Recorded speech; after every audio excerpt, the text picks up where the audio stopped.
সবাইকে স্বাগত দীপ্ত সংবাদে, সাথে আছি আমি নুজহাত রাহনুমা। জাতীয় সংসদের সাবেক স্পিকার শিরিন শারমিন চৌধুরীকে আটক করেছে ঢাকা মহানগর গোয়েন্দা পুলিশ। আজ ভোরে তাকে রাজধানীর ধানমন্ডির এক আত্মীয়ের বাসা থেকে আটক করা হয়। শিরিন শারমিন চৌধুরীকে ডিবি কার্যালয়ে দেওয়া হয়েছে। তাকে কী অভিযোগে আটক করা হয়েছে তা এখনও নিশ্চিত করেনি গোয়েন্দা পুলিশ।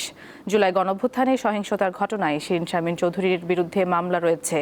রংপুরে গুলিবিদ্ধ হয়ে স্বর্ণ শ্রমিক মুসলিম উদ্দিন নিহত হওয়ার ঘটনায় 2024 সালের 27 আগস্ট সাবেক এই স্পিকার সহ 17 জনের বিরুদ্ধে হত্যা মামলা হয়। এই মামলায় সাবেক বাণিজ্য মন্ত্রী টিপু মুন্সি কারাগারে রয়েছেন। আওয়ামী লীগ সরকারের আমলে 2013 সালের 30 এপ্রিল শিরিন শারমিন স্পিকার নির্বাচিত হন। এরপর থেকে তিনি টানা এই দায়িত্বে ছিলেন।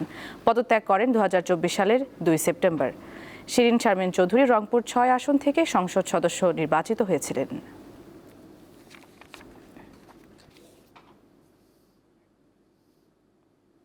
দর্শক, এই মুহূর্তে ডিবি কার্যালয়ে রয়েছেন আমাদের সহকর্মী মাহিদুর রহমান। তার কাছ থেকে আরও বিস্তারিত জানব। মাহিদুর, কোন মামলায় শিরিন শারমিনকে গ্রেপ্তার দেখানো হবে আর আদালতে পাঠানো হবে কখন, এই বিষয়ে কিছু জানতে পেরেছেন?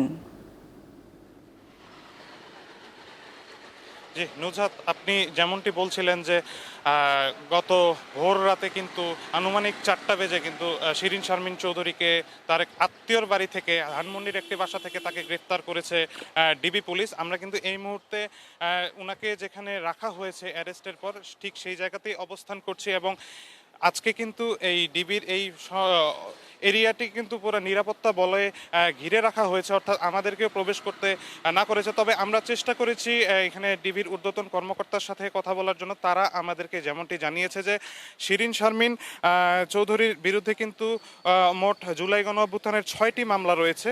এই 6টি মামলার মধ্যে তাকে যে কোনো একটিতে গ্রেফতার দেখানো হতে পারে। এখনও কিন্তু ওনাকে ডিবি কার্যালয়ের ভেতরে জিজ্ঞাসাবাদের জন্য রাখা হয়েছে। এখনও তাকে জিজ্ঞাসাবাদের জন্য তাকে এই পর্যন্ত তারা বলেছেন যে তাকে রিমান্ড চাওয়ার জন্য তারা আবেদন করবেন আদালতে। এবং আমরা যতটুকু জেনেছি যে ওনাকে, যেহেতু উনি রংপুর 6 আসনের একজন সংসদ সদস্য ছিলেন, সেহেতু রংপুর অঞ্চলে ঘটিত যেসব মামলা রয়েছে সেসব মামলাকেই তাকে গ্রেফতার দেখানো হতে পারে। তো ডিবির যে অতিরিক্ত পুলিশ কমিশনার শফিকুল ইসলাম কিন্তু আমাদেরকে যেমনটি জানিয়েছিলেন যে ঠিক কোন মামলার অধীনে এই পদক্ষেপ নেওয়া হয়েছে সে সম্পর্কে তাৎক্ষণিকভাবে বিস্তারিত কোনো তথ্য এখনও কিন্তু আমাদেরকে জানানো হয়নি। তবে কিছুক্ষণ পরে যে সংবাদ সম্মেলন হবে, এই সংবাদ সম্মেলনের মাধ্যমে কিন্তু এই বিষয়টি পূর্ণাঙ্গ ধারণা দেওয়া হবে বলে তারা কিন্তু আমাদেরকে জানিয়েছে। আমি একটু বলে রাখি যে সাবেক এই স্পিকারের বিরুদ্ধে যে জুলাই আগস্টের যে গণ অভ্যুত্থান চলাকালীন সহিংসতার ঘটনা একাধিক মামলা রয়েছে। তারা আমাদেরকে জানিয়েছে যে বিশেষ করে আপনি যেমনটি বলছিলেন যে 2024 সালের 27 আগস্ট রংপুরে যে স্বর্ণ শ্রমিক মুসলিম উদ্দিন নামের একজনকে গুলি করে হত্যা করা হয়েছে, সেই হত্যার ঘটনায় কিন্তু তার বিরুদ্ধে একটি মামলা রয়েছে, যেই মামলায় প্রায় 17 জনকে আসামি করা হয়েছে, যেখানে একজন ইতিমধ্যে গ্রেফতার রয়েছেন সাবেক বাণিজ্য মন্ত্রী টিপু মুন্সি, তিনি কিন্তু গ্রেফতার রয়েছেন। আমি যদি শিরিন শারমিন সম্পর্কে একটু তথ্য জানিয়ে রাখি যে রাজনৈতিক কর্মজীবনে তিনি কিন্তু দীর্ঘ সময় ধরে বাংলাদেশ জাতীয় সংসদের স্পিকার হিসেবে পালন করে 2013 সালের 30 এপ্রিল তিনি প্রথমবার স্পিকার নির্বাচিত হন এবং এরপর থেকে টানা শেষ পর্যন্ত কিন্তু তিনি জাতীয় সংসদের স্পিকার হিসেবেই নিযুক্ত ছিলেন এবং সর্বশেষ 2024 সালে 30 জানুয়ারি দ্বাদশ জাতীয় সংসদ স্পিকার হিসেবে তিনি শপথ গ্রহণ করেছেন। তিনি মূলত আওয়ামী লীগের একজন হেভিওয়েট প্রার্থী ছিলেন। 5 আগস্ট ছাত্র অভ্যুত্থানে শেখ হাসিনা সরকারের পতনের পর গত 2 সেপ্টেম্বর তিনি কিন্তু স্পিকার পদ থেকে আনুষ্ঠানিকভাবে পদত্যাগ করেন। 5 আগস্টের পর থেকে কিন্তু শিরিন শারমিন চৌধুরী জনসম্মুখে খুব একটা কিন্তু তার অবস্থান নিয়ে রাজনৈতিক মহলে কিন্তু ব্যাপক কৌতূহল ছিল। অর্থাৎ শিরিন শারমিন সহ আওয়ামী লীগের যে অন্যান্য হেভিওয়েট প্রার্থীরা ছিলেন তারা কিন্তু জনসম্মুখে আসে না। আমরা এইটা নিয়ে একটি কৌতূহল কাজ করেছিল যে তিনি কোথায় ছিলেন, তিনি কি দেশের বাইরে ছিলেন নাকি আদৌ কোথায় ছিলেন। তবে এই মুহূর্তে ডিবি কার্যালয়ের ভেতরে তাকে নিয়ে যাওয়ার জন্য গাড়ি তৈরি আছে। আমাদেরকে জানিয়েছে যে কিছুক্ষণের মধ্যে শিরিন শারমিনকে এখান থেকে বের করে নিয়ে যাওয়া হবে এবং তারপরেই আনুষ্ঠানিক বিবৃতির মাধ্যমে ডিবি থেকে জানানো হবে যে ঠিক কোন মামলায় তাকে গ্রেপ্তার দেখানো হয়েছে। তো এই মুহূর্তে এই ছিল আমার কাছে সর্বশেষ তথ্য। নুজহাত।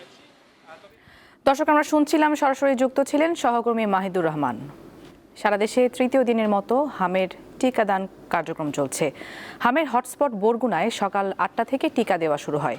গত 2 দিনে 3000 শিশুকে টিকা দেওয়া হয়েছে। এদিকে বরগুনায় গত 24 ঘন্টায় নতুন করে 15 শিশু হামে আক্রান্ত হয়ে হাসপাতালে ভর্তি হয়েছে। ঠাকুরগাঁওয়ে গত 24 ঘন্টায় 17 জন সন্দেহজনক হাম রোগী শনাক্ত হয়েছেন। বর্তমানে রাজশাহী মেডিকেল কলেজ হাসপাতালে হামে আক্রান্ত ও উপসর্গ নিয়ে চিকিৎসাধীন রয়েছেন 138 জন রোগী।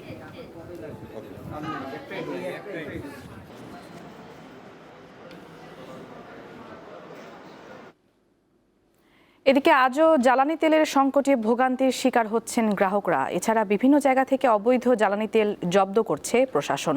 গতরাতে ভোলার চরফ্যাশন উপজেলার শশীভূষণের উত্তরচর আইচা বাজারের এক ডিজেল ব্যবসায়ীর বাড়ি থেকে 1000 লিটার ডিজেল জব্দ করে উপজেলা প্রশাসন। এই ঘটনায় ওই ব্যবসায়ীকে 50,000 টাকা জরিমানা করা হয়েছে। এদিকে ভোলার বিভিন্ন স্থানে অভিযান চালিয়ে মোট 5228 লিটার অবৈধ জ্বালানি তেল জব্দ করেছে কোস্টগার্ড, জেলা ও উপজেলা প্রশাসন। নেত্রকোনা সদর উপজেলার মৌগাতি ইউনিয়নের হাটখোলা বাজারে অভিযান চালিয়ে অবৈধভাবে মজুত রাখা প্রায় 4300 লিটার ডিজেল জব্দ করেছে ভ্রাম্যমাণ আদালত।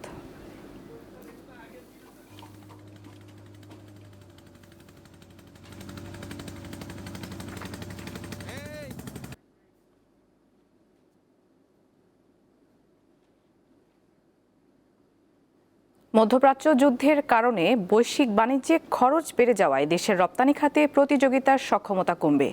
সেই সাথে প্রবাসীদের পাঠানো আয় বা রেমিটেন্স ও বৈদেশিক মুদ্রার রিজার্ভ হুমকিতে পড়তে পারে বলে আশঙ্কা করছেন বিশেষজ্ঞরা। আর রপ্তানি অর্ডার হারানোর আশঙ্কায় রয়েছেন ব্যবসায়ীরা। এই অবস্থায় পরিস্থিতি মোকাবিলায় সুষ্ঠু বাজেট ব্যবস্থাপনা করার পরামর্শ বিশ্লেষকদের। কেন্দ্রীয় ব্যাংকের প্রতিবেদন অনুযায়ী চলতি অর্থ বছরের দ্বিতীয় প্রান্তিকে 867 কোটি মার্কিন ডলারের প্রবাসী আয় এসেছে। এর মধ্যে শুধু উপসাগরীয় 6 দেশ থেকে এসেছে 480 কোটি মার্কিন ডলার। সৌদি আরব থেকে 131 কোটি এবং সংযুক্ত আরব আমিরাত থেকে এসেছে 118 কোটি ডলার। এছাড়া ওমান থেকে 51 কোটি, কুয়েত থেকে 44 কোটি, কাতার থেকে 42 কোটি ও বাহরাইন থেকে 23 কোটি ডলারের প্রবাসী আয় আসে। আপাতত রেমিটেন্সের চাকা সচল থাকলেও মধ্যপ্রাচ্যের যুদ্ধ দীর্ঘস্থায়ী হলে রেমিটেন্সের ওপর চাপ আসতে পারে, যার প্রভাব পড়বে রিজার্ভের ওপর। এই কনফ্লিক্ট যদি প্রলংড হয় তখন আমাদের এই নেগেটিভ ইম্প্যাক্ট আসতে পারে। অর্থাৎ ওখানে যদি জব কার্টেল হয় তাহলে তারা ফিরে আসবে। এই জন্য আমি দেখেছি সরকারের পক্ষ থেকে যে কাজগুলো করা হচ্ছে এটা কিন্তু ডাইভার্সিফাই করা। মধ্যপ্রাচ্যের যুদ্ধের জেরে রপ্তানির অর্ডার হারানোর আশঙ্কায় রয়েছেন শিল্প মালিকেরা। ইউরোস্টেটের রিপোর্ট অনুযায়ী আমাদের কিন্তু ইউরোপের রপ্তানি কমেছে 25.5% এবং গত বছরের জানুয়ারির তুলনায় এই বছরের জানুয়ারিতে। আর মার্কিন ইরান যুদ্ধ যদি দীর্ঘায়িত হয় তাহলে এটা আরও অনেক রকমের বড় ধরনের সংকটে পতিত হবে টোটাল রপ্তানি খাত। জ্বালানি সংকটে উৎপাদন ছাড়াও অন্যান্য ব্যয় বেড়ে যাওয়ায় রপ্তানিতে প্রতিযোগিতা সক্ষমতা ধরে রাখা চ্যালেঞ্জ হবে বলে মনে করছেন সিপিডির গবেষক। যেই জ্বালানি সংকট এবং দ্রব্যমূল্যের চাপটা, এইটাও নতুন করে আমার যে প্রতিযোগিতা সক্ষমতা আছে এটাকে চ্যালেঞ্জের মুখে ফেলবে। অন্যান্য দেশের যতখানি নীতির জায়গা রয়েছে, স্পেস রয়েছে, সেইটা আমার নাই। সরকারের জন্য খুবই গুরুত্বপূর্ণ এই জন্য বাজেট ব্যবস্থাপনা। সামনের বাজেটটাকে আমি মনে করি যে অর্থনৈতিকভাবে অনেক বেশি রিয়েলিস্টিকভাবে এটাকে তৈরি করা উচিত। এই অবস্থায় অর্থনীতির চাকা সচল রাখতে নীতি সহায়তা বাড়ানোর উপর জোর দিচ্ছেন বিশ্লেষকেরা। কেন্দ্রীয় ব্যাংক বলছে আপাতত প্রবাসীদের পাঠানো আয়ে তেমন কোনো নেতিবাচক প্রভাব দেখা যায়নি। তবে মধ্যপ্রাচ্যের অস্থিরতা চলমান থাকলে ফরেন রেমিটেন্স বা প্রবাসীদের পাঠানো আয়ে দীর্ঘমেয়াদে প্রভাব পড়তে পারে। সেক্ষেত্রে মধ্যপ্রাচ্যের বাইরের শ্রম বাজারগুলো খুঁজে দেখার পরামর্শ দিচ্ছেন বিশ্লেষকেরা। শাহরিয়ার ইমন, দীপ্ত সংবাদ, ঢাকা। নরসিংদীতে মাদ্রাসা শিক্ষকের হাতে নির্যাতনের শিকার 7 বছরের শিশু মুজাহিদ এখনও হাসপাতালে। চিকিৎসক জানিয়েছেন তার মানসিক স্বাস্থ্যের অবনতি হয়েছে। নির্মম এই ঘটনায় দ্রুত বিচারের দাবি জানিয়েছেন শিশুর অভিভাবক ও স্থানীয়রা। নরসিংদী শহরের ভেলানগরে অবস্থিত মাদ্রাসাতুল আবরার আরাবিয়া মাদ্রাসার হেফজ বিভাগের শিক্ষার্থী মুজাহিদ। গত ৩ মার্চ গোসল না করার অপরাধে শিক্ষক নাজমুস সাকিবের হাতে নির্যাতনের শিকার হতে হয় তাকে। এক পর্যায়ে মুজাহিদ অসুস্থ হয়ে পড়লে তার বাবা মাদ্রাসায় গিয়ে সন্তানের পুরো শরীরে আঘাতের চিহ্ন দেখতে পান। এরপর ছেলেকে নরসিংদী জেলা ১০০ শয্যা হাসপাতালে ভর্তি করেন তিনি। আমার কাপড় ময়লা ছিল, আমি গোসল করতে পারি নাই। তারপর হুজুরে আমার একবারই দিয়া অজ্ঞান বানাই লইছে। আমরা কইছে আমার যে হুজুরে মারছে কে হতে না কইতাম। এই অমানবিক আচরণটা মানে কিভাবে ভুলে করে ফেলছি, তার হাতে বাড়ি দিছি আর হাতের বাড়িগুলোই পিঠে যায় লাগছে। গোসল না করার মতো সামান্য কারণে মাত্র 7 বছরের শিশুকে এমন অমানবিক অত্যাচার কোনোভাবেই মেনে নিতে পারছে না মুজাহিদের পরিবার ও এলাকাবাসী। এমন ভাবে মারছে যে ওর সারা শরীর ক্ষতবিক্ষত হয়ে গেছে, সারা রাত্র বমি করতে করতে শেষ। রোজার মধ্যেও নাকি মারছে, কিন্তু আমার ছেলে ভয়ে বলে নাই। আমরা মাদ্রাসায় দেই একটা বাচ্চাকে পড়াশোনা করার জন্য, তাই সে যদি এরকম অত্যাচার করে তাহলে কোনো মানুষ মাদ্রাসায় পড়াশোনা করাইতে পারবে? সাহস পাবে?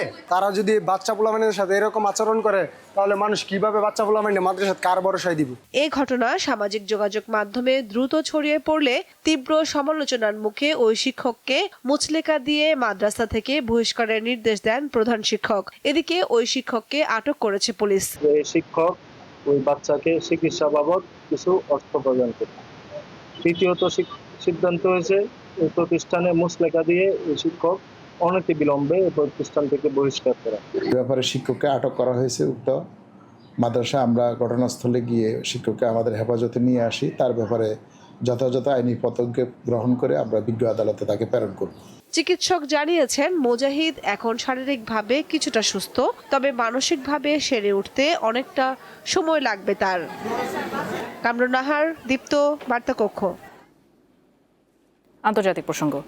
এক রাতেই ইরানকে গুঁড়িয়ে দেওয়া সম্ভব বলে মন্তব্য করেছেন যুক্তরাষ্ট্রের প্রেসিডেন্ট ডোনাল্ড ট্রাম্প। এছাড়া মঙ্গলবারের মধ্যে হরমুজ প্রণালী খুলে দেওয়া না হলে ইরানের বিদ্যুৎ কেন্দ্র ও সেতু সম্পূর্ণ ধ্বংসের হুঁশিয়ারিও দিয়েছেন তিনি। তবে ট্রাম্পের এমন হুমকির কড়া জবাব দিয়েছে ইরান। ট্রাম্পের আক্রমণাত্মক ভাষা ও অযৌক্তিক হুমকিতে যুক্তরাষ্ট্র ও ইসরায়েলি বাহিনীর বিরুদ্ধে অভিযান ব্যাহত হবে না বলেও জানিয়েছে দেশটির সেনাবাহিনী। এদিকে মঙ্গলবারও যুক্তরাষ্ট্র ও ইসরায়েলের তৈরি একটি ক্ষেপণাস্ত্র মধ্য তেহরানে ইহুদিদের একটি উপাসনালয়ে আঘাত এনেছে। জবাবে ইসরায়েলের বন্দরনগরী হাইফায় ভয়াবহ ক্ষেপণাস্ত্র হামলা চালিয়েছে ইরান। এতে একই পরিবারের 4 জন নিহত হয়েছেন।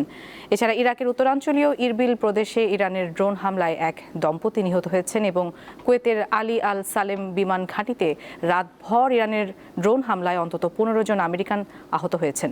অন্যদিকে হরমুজ প্রণালীতে বাণিজ্যিক জাহাজ চলাচলের সুরক্ষায় একটি প্রস্তাবের উপর আজ মঙ্গলবার জাতিসংঘের নিরাপত্তা পরিষদে ভোটাভুটি হতে পারে বলে জানা গেছে।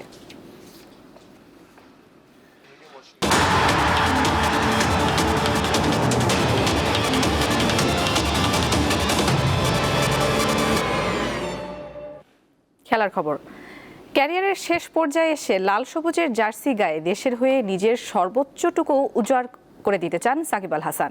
নিজের ফেসবুক পেজে এক স্ট্যাটাসে এমনটাই লিখেছেন সাকিব। সম্প্রতি গণমাধ্যমে দেয়া সাকিবের এক বক্তব্যের জেরে বেশ আলোচনা তৈরি হয়। পরে অবশ্য নিজের অবস্থান পরিষ্কার করেছেন তিনি। সাকিব জানিয়েছেন বর্তমানে তার পুরো মনোযোগ শুধুই ক্রিকেটের দিকে।